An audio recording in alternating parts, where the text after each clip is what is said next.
જૂનાગઢ જિલ્લાના વિસાવદરમાં પૂર્વ ધારાસભ્ય હર્ષદભાઈ રીબડિયાની વિશેષ ઉપસ્થિતિમાં નગરજનોએ વિકસિત ભારત સંકલ્પ યાત્રાનું ભવ્ય સ્વાગત કર્યું હતું। હર્ષદભાઈએ જણાવ્યું કે વડાપ્રધાન શ્રી નરેન્દ્રભાઈ મોદીએ વંચિત અને અંત્યોદય પરિવારોની સાચા અર્થમાં દરકાર કરી છે। મુખ્યમંત્રી શ્રી ભૂપેન્દ્રભાઈ પટેલના નેતૃત્વવાળી રાજ્ય સરકારે વિકસિત ભારત સંકલ્પ યાત્રા થકી અંત્યોદય પરિવાર સુધી કલ્યાણકારી યોજનાઓનો લાભ પહોંચાડવા માટે શિક્ષણ, પોષણ, સ્વાસ્થ્ય, ખેતીલક્ષી, મહિલાલક્ષી અને અનેક યોજનાઓ અમલી બનાવીને વંચિતોના સર્વાંગી વિકાસને કેન્દ્ર સ્થાને રાખ્યું છે।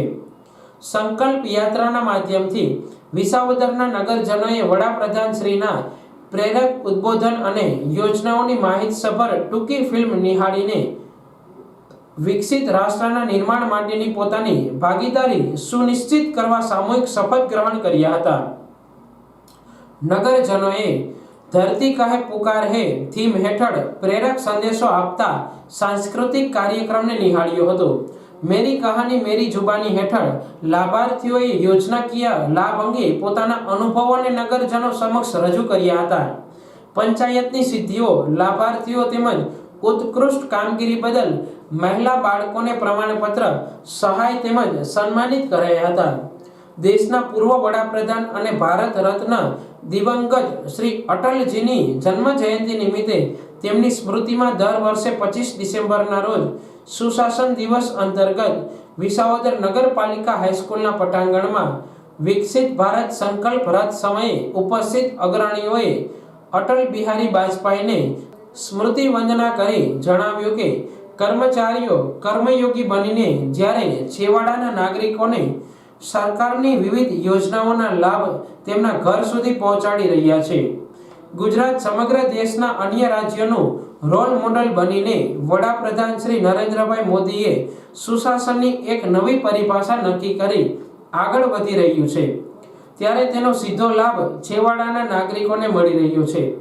પારદર્શકતા, જવાબદારી, સંવેદનશીલતા, ભેદભાવ વિનાનું કાર્ય, અસરકારકતા સાથે સરકારે ઈ ગવર્નન્સને પ્રાધાન્ય આપીને લાભાર્થી યોજનાઓના લાભથી વંચિત ન રહી જાય તે દિશામાં સરકાર દ્વારા સુદ્રઢ રીતે એક મુહિમ બનાવી જનહિતને સેવા પૂરી પાડવામાં આવી રહી છે।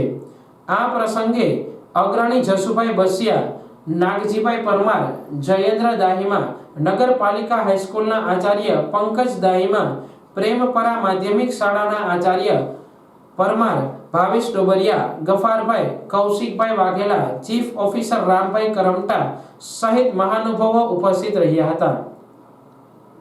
કાર્યક્રમ દરમિયાન શાળાના ચાંદુ દીપરાજ, બદ્રુભાઈ અને કિશન કેરવા અને સંજય ઘાવરીએ સાંસ્કૃતિક કાર્યક્રમમાં શૌર્યગીત, તબલાવાદન અને વક્તૃત્વમાં પોતાની કાબેલિયત રજૂ કરી હતી।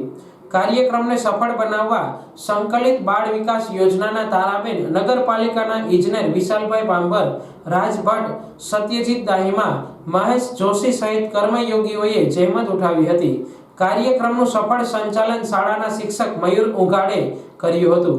કાર્યક્રમના અંતે આભાર દર્શન રમણીકભાઈ ગોહિલે કર્યું હતું।